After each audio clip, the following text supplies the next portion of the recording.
Hello there, my name is Andarin. I play on Warmane's Ragnar server, and today I will be giving you a look at a UI that I have compiled. It's a minimalistic UI and it's targeted more towards for PvE players.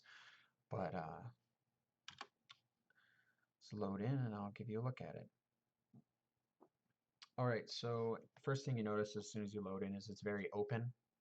There isn't a lot of clutter. If I don't deem it necessary, then I will cut it out. So I've kind of skimmed a lot of things off here. First thing we can start with is SBF. Citrina's buff frames is what I use to track my buffs. So if anyone buffs me, including myself, it'll let me know the time and the person who did it. So it says I have 30 minutes left, and Andarin was the person that gave me the buff. Chatter is my chat add-on. I use this over Pratt strictly due to the fact that it comes loaded very nicely. So there's not a lot of tampering around needed to be done with it, and even if you did, it's a lot more user-friendly in my opinion. Um, it's also lightweight, which is nice. I'm using Sexy Map for my map add-on. I'm using Stuff unit frames for my UI. I use this over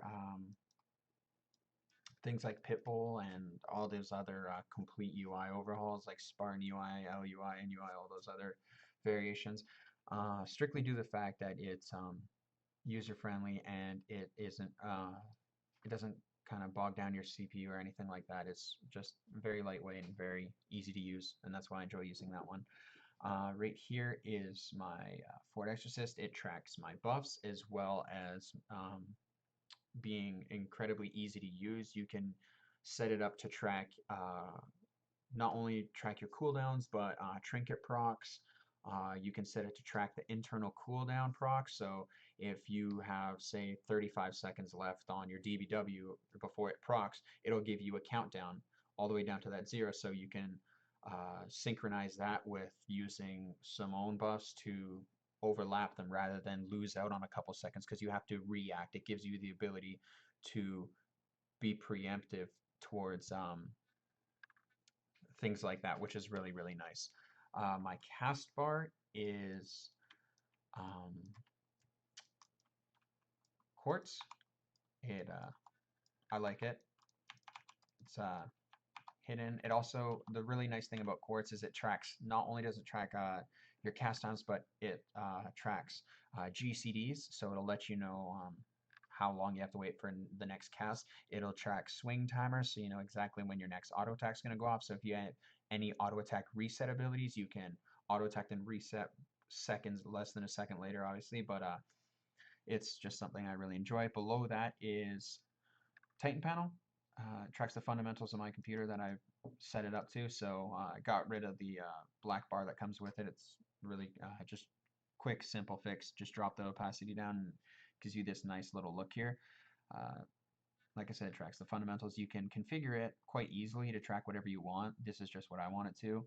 Right over here is SCADA. I prefer SCADA to recount due to the fact it's a lot more aesthetically pleasing and it doesn't have as many bugging issues. I notice when you walk in to dungeons or you party up with people or even just solo, um, there's a lot of instances where you will look down to see your DPS and it'll be bugged out and it won't actually track anything. I have that problem. Actually, I can't even remember the last time I ever had that problem with SCADA, and I use SCADA quite often, and I raid quite often on my other tunes. Um, I use add-on control panel. This is a very helpful add-on. If anything, like for instance, what I just said, if you have SCADA and Recount both installed into your computer, you can disable one and enable the other. So if this one, say Sexy Map, say that wasn't working, you can just disable it and reload it, and you won't have to actually log out. So if you're in a RDF group or anything like that, you don't have to actually have the worry to leave just because of one of your add-ons is bugging out, which is a really good relief. I am using Atlas and Atlas Loop. Really helpful if you want to know what are the potential drops. Say you zoned into TOC for the first, or you zoned into TOC for the first time and you didn't know what drops. It'll let you know. which each boss drops, which is really helpful. And you can look for sets. Say you want your AQ set, it'll tell you what your rep needs and your rep requirements are. And yeah, really cool add-on. I really enjoy it. Lets me know what I should be going for and where I can be getting it. Oh, another thing to be brought up is I don't have gear score. Instead, I use a add-on called class loot, and I prefer to use that strictly due to the fact that there's two reasons why I have that over gear score. First is gear score is getting increasingly harder to get my hands on. I've looked for about 15 minutes now on the web and I can't really find anything. Every time I go to find something, it's a dead link. So and second one, even if I could find gear score, I would have it installed, but I wouldn't be using it. And here's the reason why is that I feel that giving a numerical representation of an item's worth is not really helpful towards the lesser to mid-tier skilled players. They need to be shown what's good to them based off of their class, not based off of a number system they don't fully understand. For instance, I'm a rep paladin, and if I hit max level and I saw this drop, I'd be like, wow, it's plate and it's got a really high gear score. This must be suitable for my class. And it's absolutely not. It would do nothing for me. So this is why I like class loot over gear score. It lets you know what items are suitable for which classes. Now, the only critique I have about this is there are quite a few items in the game that are beneficial to multiple classes, which the add-on doesn't really highlight. For instance, are the Tosk's bracers. It says it's good for hunters, shamans, rogues, and druids.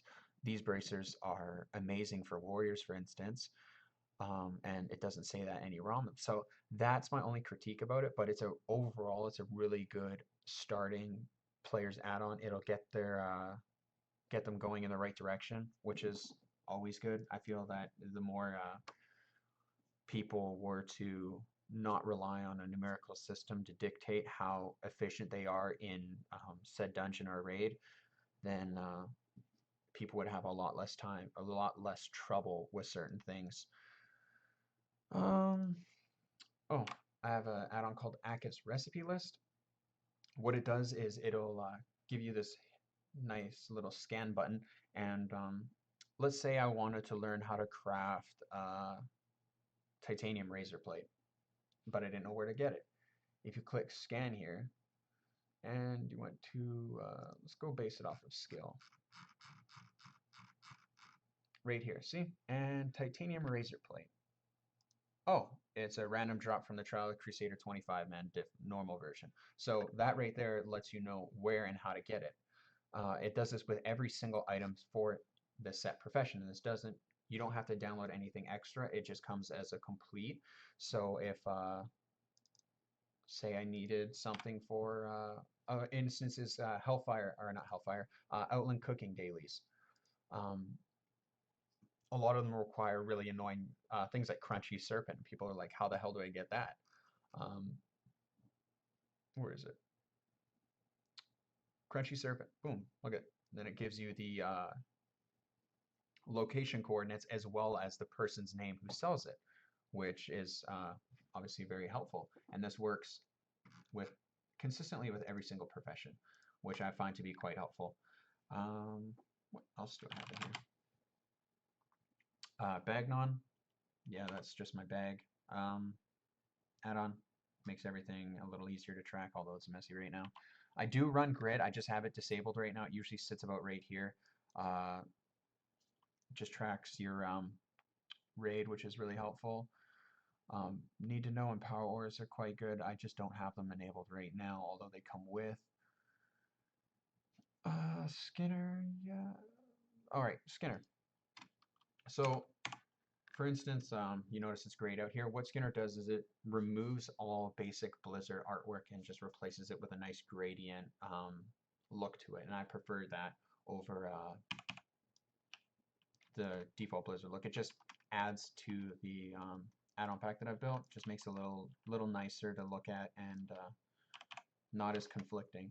So I believe that's everything. Oh, Overachiever, that's another one. Overachiever is a really helpful add-on for the completionist.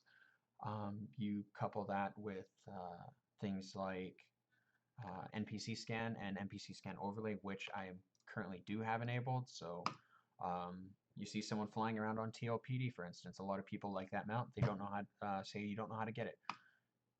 Okay, well, it doesn't obviously load. That's weird. Huh.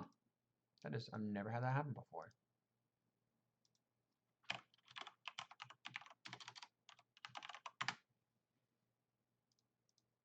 Basically what it does is it tracks the NPC for the achievements, and it'll let you know what zone they're in. The overlay gives you an actual, it'll give you the pathing. So for TLPD, it paths something like that, I believe. Something similar to that anyways. And Overachiever works with that as well as just any other random achievement. So for instance, if I were to go to a general achievement like, what's one I'm working on right now? It's Happy Hour Summer. Drink 25 different types of beverages. If you highlight any beverage in the game, um, it'll give you a little icon below it. And it says already consumed. So this will not actually count towards the achievement because I've already drank it. This is a really, really helpful add-on for instances like that where you can't really keep track of anything like that. For this, Well Read, for instance, it works with that as well. So if you stumble across a book, it'll let you know if you've already read it or if you haven't. Really, really helpful. What else? All stats, pretty basic. Just gives you a very linear overview of every single stat that your character possesses. Just one more thing to add to your character. And I believe that's it. I will be leaving a download link as well as a virus scan link in the description below for you to view and download if you would like. I hope this helps. If you have any questions, feel free to message me anytime. You can contact me via forum posts on the Warmain website, or you can contact me in-game if you're Alliance. If you're Horde, best thing to do would probably be have an Alliance alt and just message me, or message me through the forums. Anyways, I hope this has been helpful. I will be working towards releasing 2 more add-on packs. I'm going to keep them at minimalistic ones just because they favor everyone rather than having add-on packs that are completely overbearing and then some people can't run them on their computers. I will be releasing a PvP one as well as another PvE one, but just targeted more towards the hardcore raider, I guess you could call it. It'll be targeted towards those 2 audiences. So keep your eyes out for that, and I hope you all had a good learning experience.